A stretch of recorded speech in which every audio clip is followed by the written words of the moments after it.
గారు వస్తే జనరల్గా ఏం ఆశిస్తారు?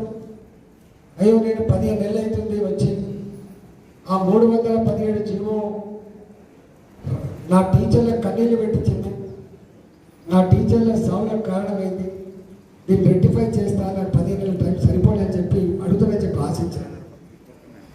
ఆనాడు ప్రభుత్వం 3 DL పెండింగ్ పెడితే రాగానే సంతకం పెడతా అని చెప్పినా కానీ ఇవ్వలేకపోయినా ఇవాళ 5 DL పెండింగ్ ఉన్నాయి. వాటిని 2 నెలలకు 3 నెలలకు ఇస్తా అని చెప్పి చెప్తానని చెప్పి టీచర్లు ఆశించింది. ఇవాళ టీచర్లకి ఉద్యోగులకు పిలిచి మీకు హెల్త్ కార్డు ఇస్తా డిసెంబర్ 10వ తారీఖు లోపు అని చెప్పి హామీ ఇచ్చింది. గదిస్తానేమని చెప్పి ఆశపడ్డారు. డిఏలు లేవు, సిపిఎస్సి రద్దు కాలే. చివరికి ఉద్యోగి రిటైర్డ్ అయితే ఆ బెనిఫిట్స్ రావడానికి కూడా ఉద్యోగికి సంబంధించిన బెనిఫిట్స్ రావాలంటే కూడా కమిషన్ ఇస్తే తప్ప 7% 10% కమిషన్ ఇస్తే తప్ప ఇవాళ ఉద్యోగికి సంబంధించిన బెనిఫిట్స్ తన డబ్బులు తాను తీసుకోవడానికి కూడా లంచం ఇచ్చే దౌర్భాగ్య ప్రతిపక్షం చూస్తాం. వీటి గురించి మాట్లాడే దమ్మలేదు.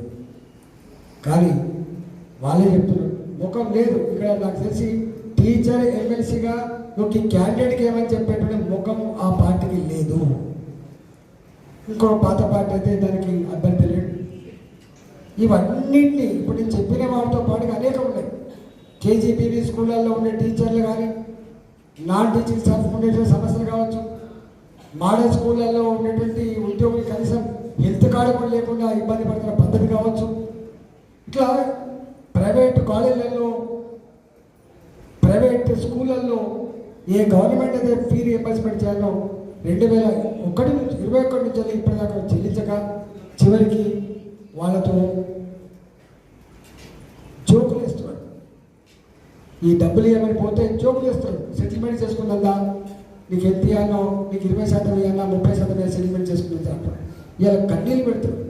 ప్రైవేటు కాలేజీలలో పనిచేసే టీచర్లకు జీతాలు యాజమాన్యాలు అప్పుల బొబ్బులు కూరుకుపోయింది. వాళ్ళ పైసలు వస్తలేవు. 4 ఏళ్ళు అవుతుంది. అంటే ఒక్క మాటలో చెప్పాలంటే పేనం మీద నుంచి పొయ్యిల పడ్డామని చెప్పి ఇవాళ టీచర్లు కావచ్చు, ప్రైవేట్ కాలేజీలో పనిచేసే టీచర్లు కావచ్చు, యజమాన్యాలు కావచ్చు, ఇవాళ కన్నీళ్ళు పెడుతున్న పరిస్థితి చూస్తాం. అందువల్ల వాళ్ళు ఇప్పటికే మీకు తెలుసు 317 మీద కొట్లాడే party Bharatiya Janata party, DL రావాలని చెప్పి కొట్లాడుతున్న పార్టీ, హెల్త్ కార్డు ఇవ్వాలని చెప్పి కొట్లాడుతున్న పార్టీ. ఒక్క మాటలో చెప్పాలంటే ఎవరికి ముఖం లేదు. హైడ్రా మీద కొట్లాడినా, మూసి మీద కొట్లాడినా, 317 జీవో మీద కొట్లాడినా, లగిచర్ల భూముల పంచాయతీ మీద కొట్లాడినా, అసైన్మెంట్ భూముల గురించి కొట్లాడినా, సంస్కృతి సాంప్రదాయాల మీద కొట్లాడినా కూడా కొట్లాడగలిగేటువంటి ఏకైక పార్టీ భారతీయ జనతా పార్టీ అని చెప్పి వాళ్ళు భావిస్తారు. అందువల్ల టీచర్లు వాళ్ళు ప్రైవేట్లో పనిచేస్తున్నా, గవర్నమెంట్లో పనిచేస్తున్న వాళ్ళు టీచర్లు కాబట్టి చాలా వాళ్ళ విజ్ఞులు, సామాజిక స్పృహ ఉన్నవాళ్ళు కాబట్టి ఇవాళ రేపు ఈ ప్రభుత్వం మీద అంకుశంతో పోవాలంటే, ఈ ప్రభుత్వం మెడలు వంచగలిగేటువంటి ఏకైక పార్టీ భారతీయ జనతా పార్టీ. అవునా కాదా? టీచర్లు ఆత్మావలోకనం చేసుకోవాలని చెప్పి కోరుతున్నారు. నిరుద్యోగ సమస్య